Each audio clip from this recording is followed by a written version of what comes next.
이번 대회 최고의 이변을 만들어내고 있는 신태용의 인도네시아와 주전들의 차출이 불발되었지만 여전히 아시아 최강의 전력을 갖춘 한국과의 8강전은 경기 전부터 수많은 언론의 집중 관심을 받았습니다. 대한민국 U23 대표팀은 8강행을 확정짓고 펼쳐진 조별리그 3차전에서 일본을 상대로 대부분의 주전 선수를 제외하며 사실상 로테이션 멤버들을 가동시켰고 수비 전술로 조 2위에 머물러 있던 일본을 다급하게 만들었고 결국 70분까지 꽁꽁 걸어 잠근 이후 단 한 방으로 1대0의 귀중한 승리를 챙겼습니다. 한국은 기분 좋은 승리로 8강에서 누구도 예상 못한 인도네시아를 만나게 되었습니다. 그리고 운명의 장난처럼 8강에서 자신의 모국인 한국을 만나게 된 신태용 감독. 3억 인도네시아의 희망이자 국민 영웅으로 떠오른 신태용 감독은 사전 공식 기자회견에 참석해 조국을 상대하는 게 처음 하는 경험이라며 뭐라고 말하기 어렵지만 솔직히 마음이 상당히 힘들다고 말했는데 오늘의 경기 소식에 대해 자세히 전해드리도록 하겠습니다. U23 아시안컵이 누구도 예상치 못한 방향으로 흘러가고 있습니다. 그 중심에는 자랑스러운 한국인 감독 신태용 감독이 이끄는 인도네시아가 있는데요. 1차전 홈팀 카타르에 억울한 편파 판정으로 패배하며 조기 탈락의 불안감이 커져갔던 시점. 신태용 감독은 인도네시아 기자들의 질문에 앞으로 조별리그가 2경기나 남아있다며 왜 우리가 이기지 못할 것 같냐고 호통쳤는데요. 하지만 나머지 2경기는 아시아 축구의 절대 강자 중 하나인 호주와 또 다른 한국과는 지난 아시안컵에서 한국을 4강전에서 꺾고 결승까지 진출한 요르단이었다. 축구 팬들의 염려는 너무도 타당해 보였습니다. 3억 명의 인도네시아 축구 팬 그리고 인도네시아 선수들 또한 자신감 없는 모습을 보였지만 신태용 감독만 포기하지 않은 것으로 보였는데요. 특히나 그동안 인도네시아의 절대적인 단점으로 지적되었던 피지컬 문제를 해결하지 못한다면 아시아에서도 가장 좋은 신체 조건을 자랑하는 호주와 거친 중동의 요르단 축구를 제압하기 힘들 것이라는 분석이 있었습니다. 특히 요르단은 지난 카타르 아시안컵에서 우리 한국 대표팀과 2번 만나 만만치 않은 전력을 보여주며 결국 4강에서 한국의 아픔을 선물했었는데요. 그리고 시작된 신태용 감독의 매직은 아시아 축구 팬들을 모두 깜짝 놀라게 만들었습니다. 신태용 감독은 누구도 예상 못한 변칙 전술로 호주를 1대0으로 승리하며 대이변을 만들어냈는데요.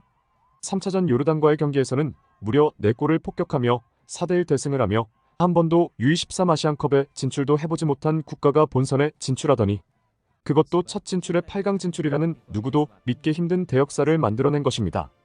그리고 이제 8강에서 대한민국 축구를 너무도 잘하는 신태용 감독의 인도네시아와 대한민국의 빅매치가 성사된 것입니다. 경기 전날 이루어진 사전 인터뷰에서 신태용 감독은 한국의 강점이 피지컬이라며 세트피스를 경계했다. 그는 한국은 워낙 신체적인 조건이 좋고 프로에서 뛰는 선수들이 많다.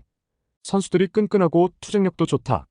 하지만 그런 걸 잘 이용해야 한다며 자세한 건 얘기할 수 없지만 한국 수비가 무실점을 하고 있어 강하고 견고하다. 좋은 피지컬도 있어 버거운 상대다. 하지만 그걸 부숴야 이길 수 있다고 했다. 이어 한국은 신체 조건이 좋아 세트피스도 조심해야 한다. 전술적인 대비가 필요하다고 덧붙였다. 또한 황선홍 감독은 신태용 감독에 대한 경계심을 늦추지 않았는데요. 신태용 감독은 오랜 시간 팀을 맡아 조직적인 면에서 강점을 많이 보인다. 팀을 잘 만든 것 같다라고 인도네시아 전력을 평가하며 신태용 감독님이 있는 게 인도네시아의 최대 강점이다라며 8강전에서 전력을 다해 승부를 보겠다고 했는데요. 이날 경기에서는 인도네시아의 5,000명의 팬들이 경기장을 장악하며 홈그라운드의 분위기를 연출했는데요. 경기가 시작되자 인도네시아의 거친 압박에 한국 선수들은 상당히 당황했습니다. 인도네시아는 높은 위치에서부터 빠르고 거친 압박으로 한국의 숨통을 조이기 시작했으나 7분 만에 한국의 선제골이 터지는 듯했다.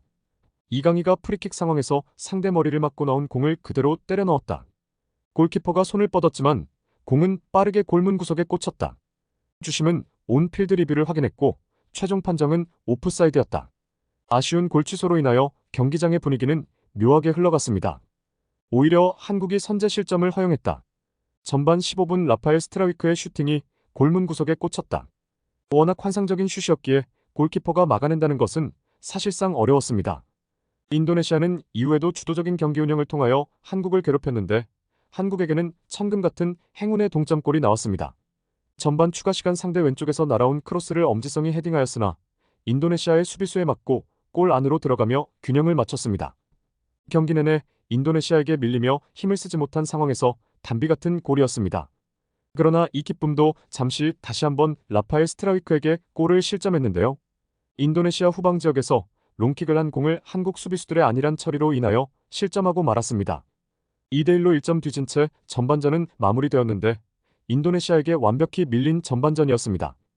볼점유율 48대 52, 슈팅 개수 1대6 등 신태용 감독의 전술에 황선홍 감독은 완벽히 패배했습니다. 황선홍 감독은 후반 시작과 함께 이영준, 정상빈, 강상윤을 투입하며 분위기 반전을 노렸지만 인도네시아는 분위기를 타며 거세게 한국을 압박했고 한국은 계속 흔들리는 모습을 보이며 여러 차례 위기를 허용했습니다. 그리고 후반 69분경 이번 대회 득점왕을 노리며 한국의 영웅으로 등극했던 이영준이 높은 위치에서 상대 선수에게 반칙을 범하며 퇴장을 당했는데요. 1점을 뒤지고 있는 가운데 퇴장까지 발생되며 절체절명의 위기를 맞았습니다. 점차 희망이 꺼져가던 순간 한국은 역습 한 번으로 정산빈이 천금의 동점골을 만들어냈습니다. 단 두 선수만 가지고 인도네시아 수비진을 공략한 매우 효율적인 역습 공격이었습니다. 이후 한국의 또 다른 변수가 발생했는데요. 황선홍 감독이 항의 도중 다이렉트 퇴장당했습니다. 감독의 선수까지 퇴장당하며 분위기는 걷잡을 수 없었는데요. 인도네시아가 수적 우위를 바탕으로 점유율에 앞서며 경기는 진행되었으나 양 팀은 더 이상 골을 넣지 못하며 연장전으로 돌입했습니다. 연장전에서도 인도네시아는 수적 우위를 바탕으로 점유율을 높여가며 한국을 압박했지만 한국은 추가 실점 없이 잘 버티며 연장 전반과 후반 실점을 허용하지 않고 승부차기까지 끌고 갔습니다. 승부차기에서도 양팀은 팽팽한 싸움을 이어갔는데요. 양팀의 1번 키커부터 4번 키커까지 모두 성공하였고 한국의 5번째 키커 변준수가 성공한 이후 인도네시아의 마지막 키커의 슛을 한국 김정훈 골키퍼가 선방하여 준결승 진출이 되는 듯 했으나 판독 결과 먼저 움직인 것이 확인되어 재차 슛 기회가 주어졌고 인도네시아는 이를 성공하였습니다. 승부차기에서도 연장 승부를 펼쳤는데요. 6번째 키커 모두 실패하며 양팀 모두 가슴을 쓸어내렸습니다. 이후 양팀 선수들의 계속되는 성공에 12번째 키커까지 이어졌는데요. 12번째 키커로 나선 이강희가 골키퍼에 막히고 인도네시아의 마지막 키커가 성공하여 인도네시아가 4강에 진출했습니다. 한국은 이로써 10회 대회 연속 올림픽 출전이 무산되었고 이번 대회 최대 이변이 발생했습니다. 신태용 감독의 인도네시아는 역사상 첫 4강 진출이라는 기적을 만들어냈습니다. 한국과 인도네시아의 전력을 고려해 볼 때 감독 간의 능력이 패배의 원인이라고 생각됩니다.